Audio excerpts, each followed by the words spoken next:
사랑하는 성도님들, 오늘 이 가운데 하나님이 주시는 말씀을 통해서 하나님을 바라보는 믿음의 역사가 있기를 소망합니다.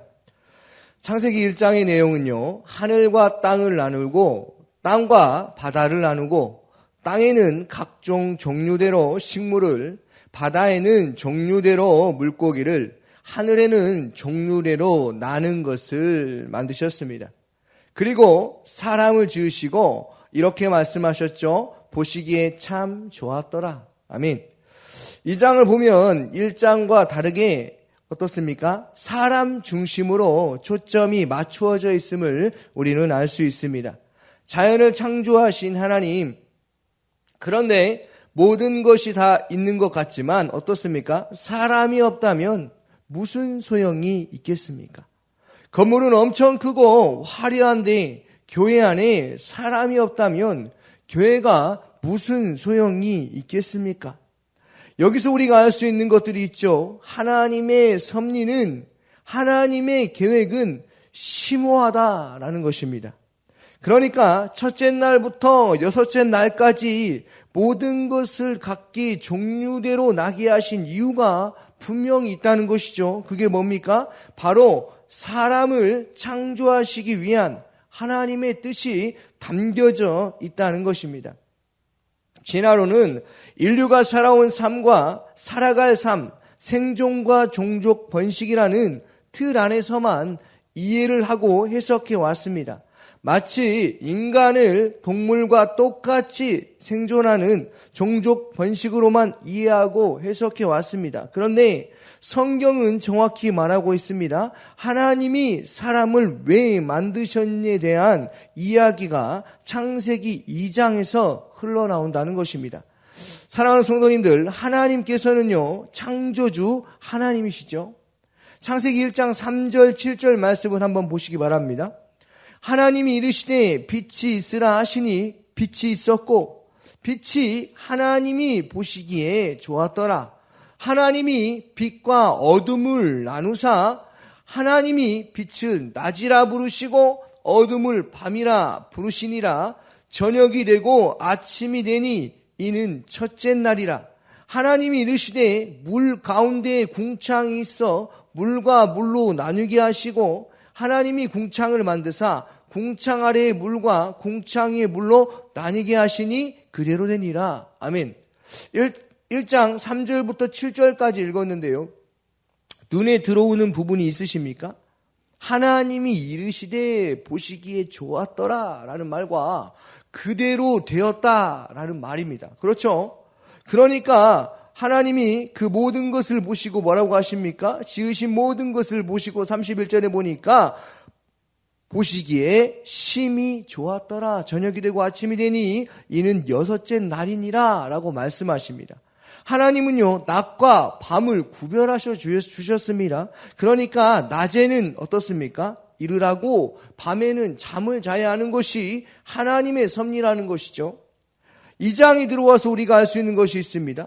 그 나무를 가꾸고 아름다운 정원을 만들 자가 없었다는 것이죠. 5절과 6절, 2장 5절과 6절을 우리 한번 읽어보겠습니다.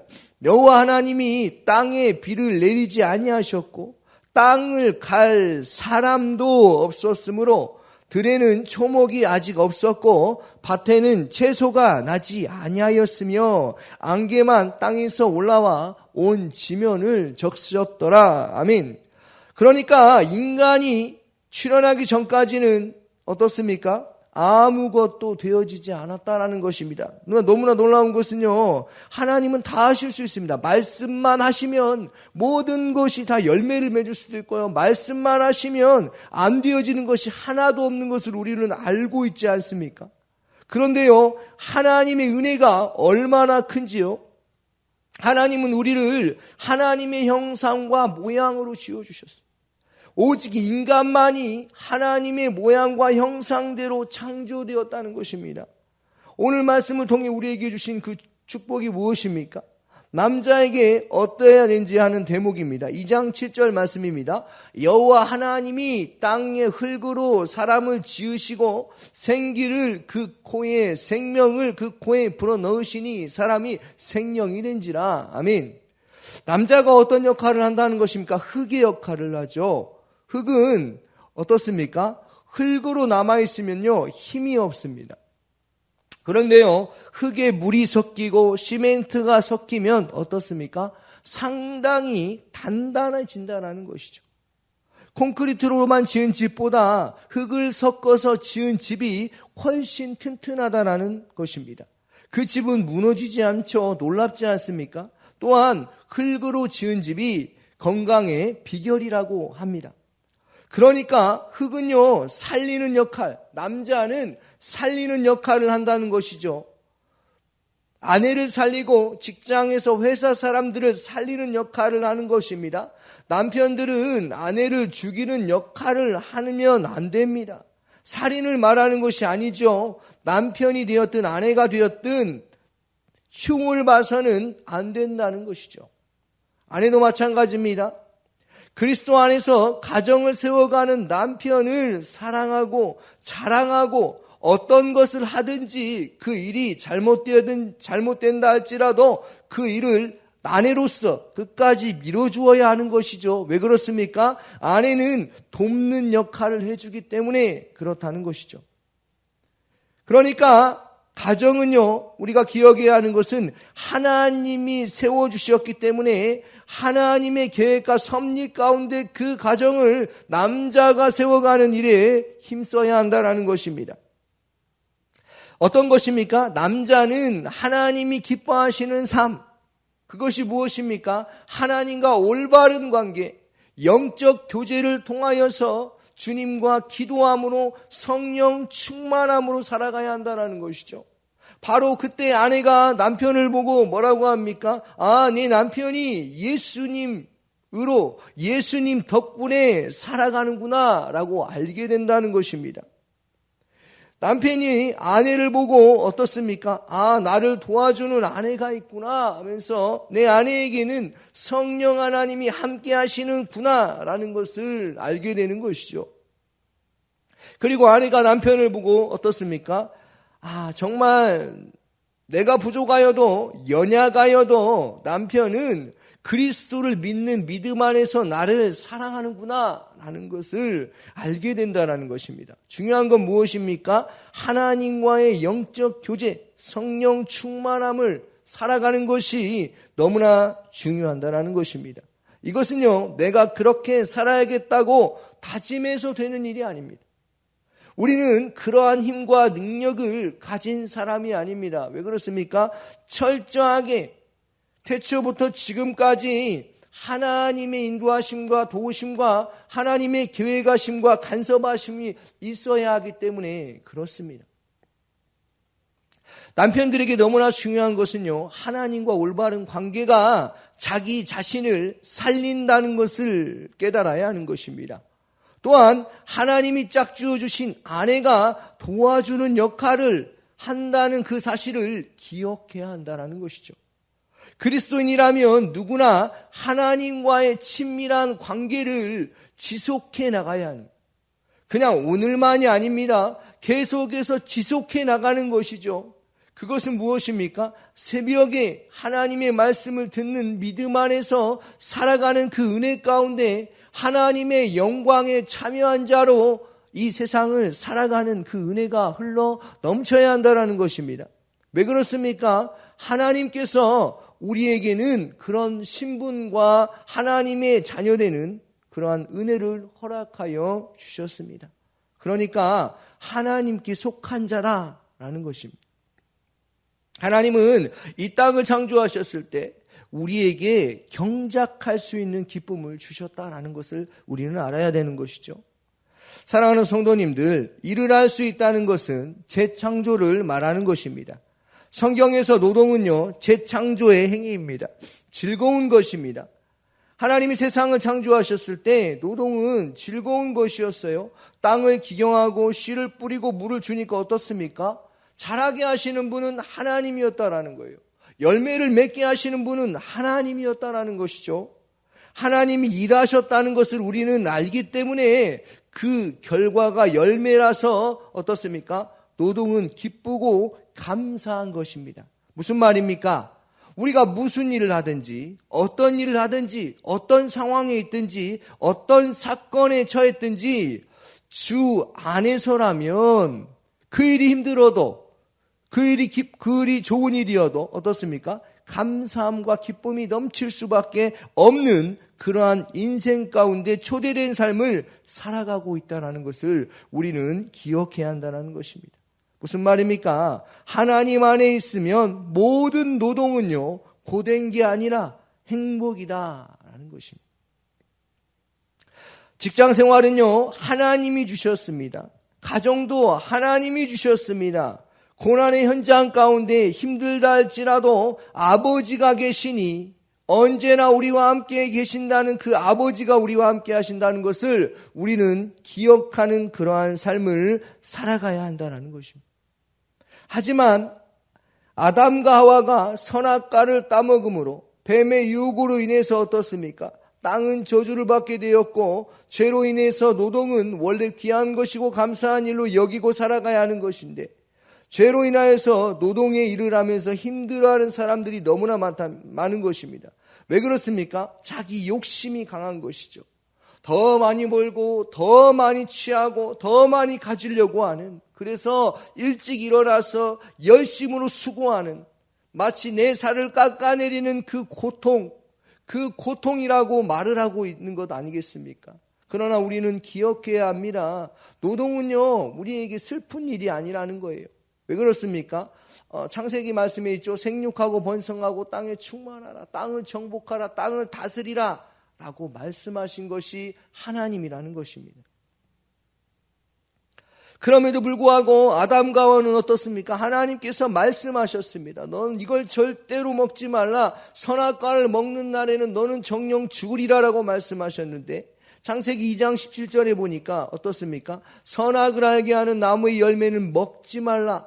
내가 먹는 날에는 반드시 죽으리라 아니라 라고 말했는데 그 뱀이 이렇게 말을 바꿔버립니다. 죽을까 하노라. 분명히 죽는다고 말했지만 뱀은요, 성경의 말씀, 하나님의 말씀을 바꾸어서 말합니다. 바로 이단들이 그렇게 말하죠. 어떻습니까? 하나님의 말씀을 자기의 힘으로 바꾸어서 믿는 자들을 현혹시켜버리는 그 시대 아니겠습니까? 창세기 3장 3절에 이렇게 말합니다. 뱀은요, 동산 중앙에 있는 나무의 열매는 하나님의 말씀에 너희는 먹지도 말고 만지지도 말라. 너희가 죽을까 하노라 하셨느니라. 아멘. 하나님의 말씀을 어겨서 아담과 하와의 눈이 밝아지게 되었습니다. 어떤 눈이 밝아지게 된 것입니까? 죄를 짓지 않았을 때에는요, 부끄러움을 모르고 살았습니다. 발가벗어도 그것이 죄가 죄인지를 모르고 살았습니다. 그런데요, 죄를 짓고 나니까 죄의 눈이 밝아져 버립니다. 그러니까 무화과 나뭇잎을 어떻습니까? 그것으로 자신의 그 부분을 자신의 몸을 가리게 된 것이죠. 죄가 들어오니 부끄러움이, 두려움이 생기게 된 것입니다. 죄가 들어오니 어떻습니까? 교만하여서 하나님이 먹지 말라고 한 것을, 선악과를 따먹게 되는 거예요. 그러니까 먹음직도 하고 보암직도 하고 지혜롭게 할 만큼 탐스럽기도 하였다라고 말하는 것입니다. 교만해지고 판단하는 실력이 성장해버립니다. 그리고 고스란히 그것을 가인도 그렇게 살아가는 것을 우리는 알 수 있습니다.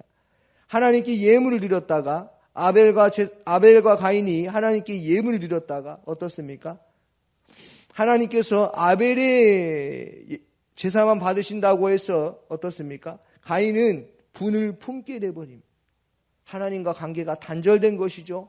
분을 품다 못해 어떻습니까? 하나님 앞에서 왜 아벨의 제사만 받습니까? 하나님 그 말 좀 해주십시오. 왜 아벨만 그렇게 사랑하는 겁니까? 라고 그렇게 고백하지 않습니다. 분을 품어버리니, 죄를 심어버리니 어떻습니까? 살인을 저지릅니다. 동생이 들에 있을 때 돌로 쳐서 죽여버리는 것이죠. 여호와께서 말씀하십니다. 창세기 4장 6절과 9절인데요. 6절입니다. 여호와께서 가인에게 이르시되 내가 분하여 함은 어찌 됨이며 안색이 변함은 어찌 됨이냐. 내 동생 아우는 어디 있느냐라고 말하니까 그가 이렇게 말합니다. 9절이죠. 여호와께서 가인에게 이르시되 내 아우 아벨은 어디 있느냐? 그가 이르되 내가 알지 못하나이다. 내가 내 아우를 지키는 자이니까. 아멘. 이 말은요, 가족애가 없는 것입니다. 하나님이 가인에게 내 아우가 어디 있느냐라는 것은 가인을 죽이고자 말씀하신 것이 아닙니다.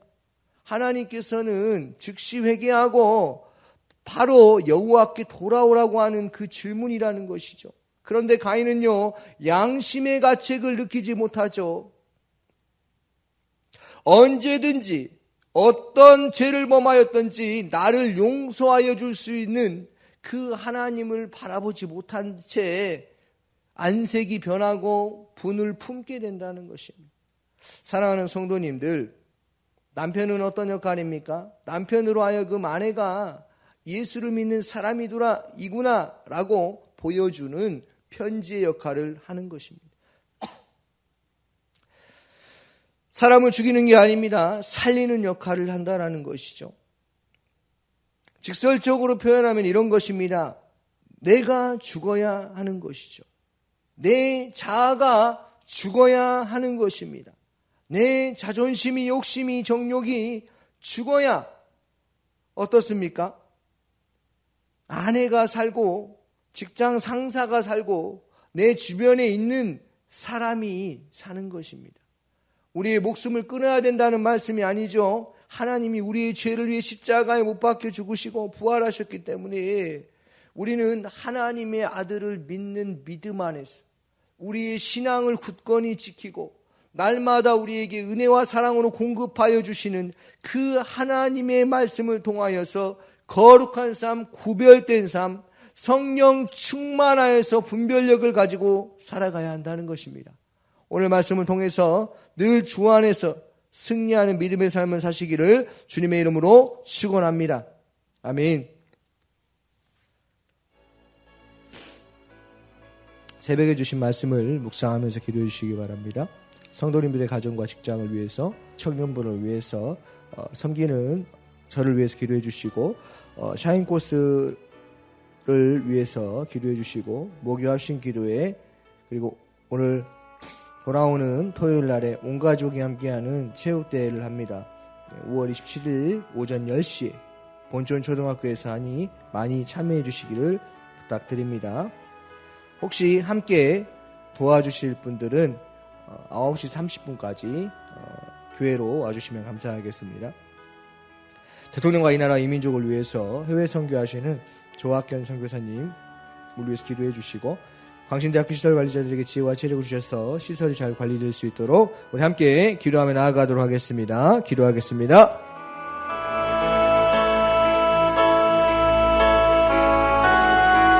사랑이 많으신 아버지 하나님 감사합니다.